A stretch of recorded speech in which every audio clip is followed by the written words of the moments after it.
اور غوث اعظم کا عقیدہ وہی تھا جو اہل سنت و جماعت کا عقیدہ تھا. ہر بزرگ شریعت کی پابندی اور عقائد کی بنیاد پر پہچانا جاتا ہے. یاد رکھیے کوئی کتنا ہی بڑا ہوا میں اڑنے والا ہو، شعبے باز ہو، لیکن عقیدہ اہل سنت پر قائم نہیں، پلپلا ہے، ڈھلمل ہے، یہ بھی ٹھیک وہ بھی ٹھیک، وہ سب کچھ ہو سکتا ہے. ولی تو دور مسلمان نہیں ہو سکتا، حقیقی مسلمان نہیں ہو سکتا، تو ولی کہاں ہوں؟ لیکن ایسے بھی پیروں سے ہم مرید ہو جاتے ہیں آج کل، جو کہتے ہیں ارے بھائی یہ وہابی سنی کے جھگڑے مولویوں کے جھگڑے ہیں. ہم تو پیر لوگ ہیں بھائی، سب کو ایک نگاہ سے دیکھتے ہیں. میں نام نہیں لیتا، بہت بڑے مقرر صاحب ہیں، نام اس لیے لیتا ہوں کہ آج کل کیا ہے، ہر بھانڈ کو ہم مشہور کر دیتے ہیں، ہر منورنجن ٹھٹے باز کو مشہور کر دیتے ہیں. بہت بڑے علامہ ہیں اس وقت. ہبلی میں میرا جلسہ تھا، وہ بھی تھے میرے ساتھ. گفتگو نکل پڑی صاحب بدعقیدوں پر. کچھ لوگ جن کے ہم ٹھہرے ہوئے تھے جن کے گھر میں، انہوں نے کچھ بھابیوں کو لے کے سوال کر دیا. تو وہ جناب جواب میں کہتے ہیں، بات نکلی بڑی بڑی بڑھتے بڑھتے یہاں تو آگے گئی، تو کہتے ہیں بھائی ہم تو صوفیاء کے طریقہ پر چلنے والے لوگ ہیں، سب کو ایک نگاہ سے دیکھتے ہیں. صوفیاء بڑے نرم دل ہوتے ہیں، کسی کو کافر نہیں بولتے.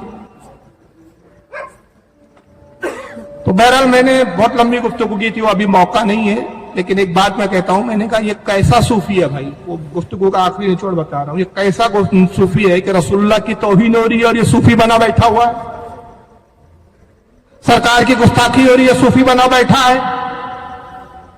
تو یہ شخص صوفی کیا، میرے نزدیک تو مسلمان نہیں ہے، تو صوفی کیا بنے گا، ولی کیا بنے گا؟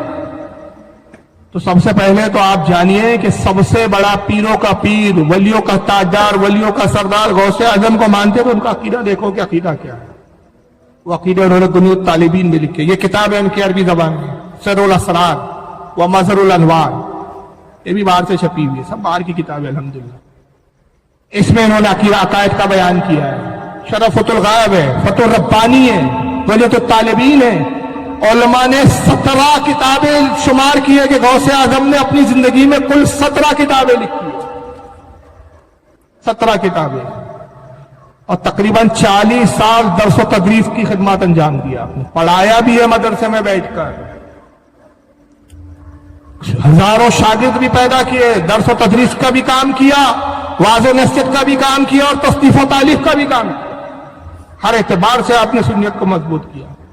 حتیٰ کہ سر الاسرار کتاب کے اندر آپ اپنا عقیدہ بیان کرتے ہیں کہ لوگوں میرا عقیدہ یہ ہے کہ اللہ کے نبی صلی اللہ علیہ وسلم کا نور سب سے پہلے خلق کیا گیا اور حضور کے نور سے ساری کائنات کی تخلیق ہوئی. بنیاد الطالبین میں آپ اپنا عقیدہ بیان کرتے ہیں کہ ہمارا عقیدہ یہ ہے کہ نبی کریم صلی اللہ تعالی وسلم نے شب معراج بیداری کی حالت میں اپنی ماں کی آنکھوں سے اپنے رب کا دیدار کیا. بے شک بے شک. میں یہ عقیدہ اس لیے بیان کر رہا ہوں، یہ ریکارڈ ہو رہی ہے، نیٹ پہ جائیں گی کل. تو آج کل ایک اور شوشہ چلا ہے کہ کچھ اہل حدیث یہ دعویٰ کر رہے ہیں کہ غوث پاک ہماری جماعت کے تھے، اہل حدیث تھے. دلیل بولے بنیاد الطالبین میں. اچھا کیا ہے بنیاد الطالبین میں ان کی کتاب میں؟ حالانکہ اس پر بھی علماء میں اختلاف ہے کہ غوث پاک کی کتاب ہے یا نہیں. علماء کا ایک طبقہ کہتا ہے کہ کتاب آپ کی ہے لیکن کچھ الحاقات ہوئے اس میں، کچھ کہتے ہیں کہ غوث پاک کی کتاب ہی نہیں ہے. لیکن راجح قول یہ ہے کہ کتاب تو غوث پاک کی ہے لیکن کچھ باتیں اس میں الحاق کی گئی. ابن تیمیہ اور ابن کثیر کہتے ہیں کہ بنیاد الطالبین غوث پاک کی کتاب ہے.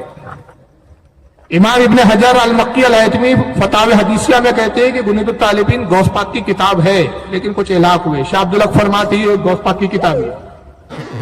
ابھی بحث کا موضوع نہیں ہے، بنیاد الطالبین کو معیار بنایا. کیوں؟ کہتے ہیں کہ صاحب غوث اعظم رفدین کرتے تھے اس لیے وہ اہل حدیث تھے.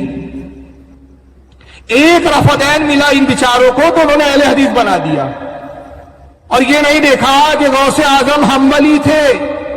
امام احمد ابن حنبل کے نزدیک نماز میں رفدین کرنا ہے. رفدین کیا؟ رکوع میں جاتے وقت اور رکوع سے اٹھتے وقت ہاتھ کو اس طرح اٹھانا، جیسے اس وقت تکبیر کے وقت اٹھاتے ہو کاندھوں تک ہاتھ اٹھانا، اس کو رفدین کہتے ہیں.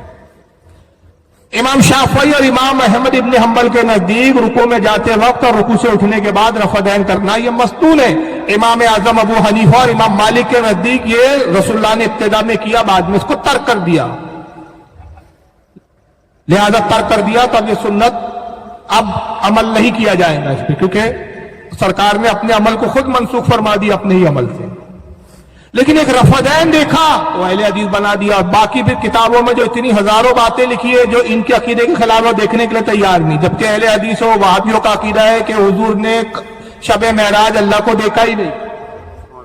اور غوث اعظم قدوۃ الطالبین صفحہ نمبر 178 جلد نمبر 1 جو الفاظ نقل کر رہے ہیں اس میں کہتے ہیں ہمارا عقیدہ ہے، یہاں سے شروع کیا آپ نے، ہمارا عقیدہ ہے کہ شب معراج نبی پاک صلی اللہ علیہ وسلم نے اپنے ماتھے کی آنکھوں سے، دل کی آنکھوں سے نہیں، ماتھے کی آنکھوں سے اپنے رب کا دیدار کیا۔ آپ نبی کو زندہ مانتے، اسی قدوۃ الطالبین کے اندر جلد 1 صفحہ 81 پر آپ اپنی تعلیم یوں بیان کرتے ہیں کہ نبی حیات ہے، جب روزے رسول پر حاضر ہو تو ویسا ہی ادب کرے جیسے حضور کی زندگی میں کیا جاتا ہے، اور فرماتے ہیں کہ جب دعا کرے تو حضور کے روزے کی طرف رخ کرے اور پیٹھ کعبے کی طرف ہو، موضع شریف کی طرف رخ کرے۔ اور بابر آج کا کیا کرتا ہے، جیسے اب حضور کے روزے کی طرف دعا کرو آئیں گا وہ متوا جو ہوتا ہے کوا وہی بولنا چاہیے، کاؤں کاؤں کرتے کم بخت ادب نہیں ہے نہ کچھ ہے، تو کیا کریں گا آپ کو حاجی الا قبلہ، قبلے کی طرف۔ اور غوث اعظم قدوۃ الطالبین میں کیا کہہ رہے، قبلے کی طرف کیا ہو، پیٹھ ہو، تو کعبے کی طرف پیٹھ کرنا بے ادبی نہیں، اس لیے کہ کعبے کی طرف رخ ہے، رخ تو اس طرف ہے۔ اور کہتے ہیں پھر حضور کی بارگاہ میں جب دعا کرے تو کہے، اور پھر یہ آیت بیان کرتے کہ اس آیت کو پڑھے جو سورہ نساء آیت نمبر 64 میں یہ تعلیم دے رہے ہیں غوث اعظم، یہ آیت تلاوت کرے، حضور کی بارگاہ میں دعا کرتے، اور وہ آیت کیا ہے، وَلَوْ أَنَّهُمْ إِذْ ظَلَمُوا أَنفُسَهُمْ جَاءُوكَ فَاسْتَغْفِرُوا اللَّهَ وَاسْتَغْفَرَ لَهُمُ الرَّسُولُ لَوَجَدُوا اللَّهَ تَوَّابًا رَحِيمًا۔ اللہ فرماتا ہے کہ اے لوگوں جب تم اپنی جانوں پر ظلم کرو، یعنی تم سے گناہ ہو، تو کہاں جاؤ، مسجد میں نہیں، میرے محبوب کی بارگاہ میں جاؤ، میرے محبوب کے پاس آؤ، میرے نبی کے پاس آؤ، فاستغفر اللہ، اپنے رب سے استغفار کرو، اپنے رب کی بارگاہ میں استغفار کرو، واستغفر لہم الرسول، اور اگر میرا رسول بھی تمہاری سفارش کر دے، تمہارے لیے دعا کر دے، تمہارا وسیلہ بن جائے، لواجد اللہ توابا رحیما، تو تم اپنے رب کو بہت زیادہ توبہ قبول کرنے والا پاؤ۔ تو کہتے ہیں کہ یہ آیت پڑھے اور کہے یا رسول اللہ میں اسی طرح آپ سے اپنے گناہوں کی مغفرت کے لیے حاضر ہوا آپ کی بارگاہ میں، جیسے کہ وہ عربی حاضر ہوا تھا جو گناہوں میں لگا ہوا تھا، اس نے کہا یا رسول اللہ میں آپ کی بارگاہ میں آیا ہوں کہ آپ میرے گناہ رب سے معاف کروا دیجیے۔ یہ گناہ طالبین میں لکھ رہے ہیں دوست، مگر یہ اہل حدیثوں کو یہ نہیں لکھ رہا ہے۔ آپ فرماتے ہیں کہ خضر علیہ السلام زندہ ہے، آپ بھی کہتے ہیں خضر اب زندہ نہیں ہے، مر گئے، ختم ہو گئے، موسیٰ کے دور میں ہی ختم ہو گئے تھے، بولے دلیل روایت کچھ نہیں۔ غوث اعظم فرماتے قدوۃ الطالبین میں ہی لکھ رہے ہیں جلد نمبر 2 صفحہ 426 پہ فرماتے ہیں کہ خضر علیہ السلام زندہ ہے، حضرت الیاس زندہ آسمانوں میں، یہ دونوں پیغمبر اختیار، اور اللہ تعالیٰ نے اختیار کے ساتھ ان کی صلاحیت اور قوت کتنی دی، ہر سال حج کے لیے زمین پر تشریف لاتے ہیں، کعبۃ اللہ کا طواف کرتے ہیں، ایک دوسرے کا حلق کرتے ہیں، سر منڈواتے ہیں۔ یہ گفتہ قدوۃ طالبین میں لکھ رہے ہیں، وہابی جی اس کو چھوڑ دے رہے ہیں۔ اور شیخین کے بارے میں آپ کا عقیدہ کیا ہے؟ یہ آج کل بڑا چل رہا ہے علی کا پہلا نمبر، غوث پاک سے بڑے ہو آپ، غوث پاک سے بڑے ہو۔ آپ فرماتے ہیں کہ تمام انبیاء کے بعد سب سے افضل ابو بکر صدیق ہے۔ قدوۃ الطالبین جلد نمبر 1 صفحہ نمبر 196 196 پہ لکھ رہے ہیں تمام انبیاء کے بعد سب سے افضل کون ہے؟ ابو بکر صدیق، پھر اس کے بعد حضرت عمر فاروق، پھر اس کے بعد حضرت عثمان غنی، اور پھر کہتے ہیں اس کے بعد حضرت مولا کائنات علی، چوتھے نمبر پہ حضرت علی۔ کون کہہ رہا ہے؟ جو علی کا شہزادہ ہے۔ تو اب ہم علی کے شہزادے کی مانیں کہ آج کے جمعہ 8 دن کے مدرسے کے مولوی صاحب کی مانیں؟ اور پھر فرماتے ہیں کہ ابو بکر صدیق خلیفہ برحق ہے۔ اور پھر ایک روایت بھی کہتی کہ روایت ہم تک مستند ذرائع سے پہنچی، یہ ان کے الفاظ میں ایک ابھی وقت نہیں ہے کیونکہ اشارہ ہوگا، ورنہ ارادہ تو یہ تھا کہ میں کتابیں لایا اس لیے تھا، صرف دکھانے کے لیے نہیں، کہ بے عینی عبارتیں پڑھوں۔ میں نے نشانات بھی لگا کے رکھے، چٹیاں لگا کے رکھی ہے اس میں کہ کھولوں پڑھوں، لیکن وقت نہیں ہے، اتنا وقت ہی نہیں ہمارے پاس، اشارے ہو رہے کہ ختم کرنا ہے، بس آئین پہ آ گیا ہوں۔ تو میں اپنی زبان میں دہرا دے رہا ہوں اس کو. کوشش کریں گے کہ جو میں بول رہا ہوں اس کو اسکین کی شکل میں ہم ڈال دیں بعد میں. جی آپ کیا فرماتے ہیں کہ ابو بکر صدیق خلیفہ برحق تھے. یہ روایات ہم تک معتبر ذرائع سے پہنچی کہ خلیفہ بننے کے بعد 3 دن تک آپ منبر پر آئے. یہ غوث پاک لکھ رہے ہیں. یہ ان جاہل مولویوں اور جاہل پیروں کو سبق حاصل کرنا چاہیے جو اپنے آپ کو قادری تو بولتے ہیں لیکن غوث اعظم کے عقیدے سے انحراف کر رہے ہیں. کہتے 3 دن تک حضرت ابو بکر صدیق منبر پہ اور کہا لوگوں اگر تم میں سے کسی کو میری خلافت پر اعتراض ہو, اگر ایک شخص بھی میری خلافت پر اعتراض کرے تو میں ابھی تخت خلافت سے اترنے کے لیے تیار ہوں. یہ غوث پاک لکھ رہے ہیں. تو فرماتے ہیں کہ 3 دن جب آپ اعلان کیا تو سب سے پہلے جو شخص اٹھتا تھا وہ حضرت علی ہوتے تھے اور اس کے کہتے تھے ابو بکر آپ ہمارے خلیفہ ہیں, جس کو رسول نے آگے بڑھا دیا اب ہم میں سے کسی کی مجال نہیں کہ اس کو پیچھے کر دیں. یہ غوث اعظم اپنا عقیدہ بتا رہے ہیں. امیر معاویہ رضی اللہ تعالیٰ عنہ کے بارے میں آپ فرماتے ہیں کہ لوگوں امیر معاویہ کے بارے میں اپنی زبانوں کو خاموش رکھتے. حضرت علی سے جو ان کے اختلافات ہوئے حق علی کے ساتھ تھا, ان سے خطائے اجتہادی ہوئی, لیکن چونکہ صحابی ہیں اور امام حسن نے ان کی خلافت کی بیعت کر لی, انہیں مملکت اسلامیہ کا بادشاہ تسلیم کر لیا اور ان کی خلافت پر صحابہ کا اتفاق ہو گیا, لہذا ہم اپنی زبان تان و تشنیع نہیں کرتے, ہم ان کا ادب و احترام کرتے. یہ غوث پاک کہتے ہیں. اور اختیار اولیاء کے تعلق سے کیا فرماتے ہیں؟ کہتے ہیں کہ اللہ تعالیٰ نے ولیوں کو کیسے اختیار دیے. میں ان کی عبادت پڑھ رہا ہوں کیونکہ عبادت بڑی زبردست ہے.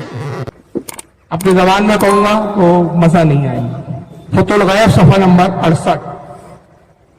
بڑی پیاری بات کہی ہے غوث پاک کہ ولیوں کو اللہ نے کتنے اختیار دیا. آج وہ بھی بولتا ہے کہ محمد صلی اللہ علیہ وسلم کو اختیار نہیں ہے, جس کا نام محمد و علی اس کو اختیار نہیں ہے, اور ہم اس کو 11ویں میں بلا رہے ہیں سوابڑے کو.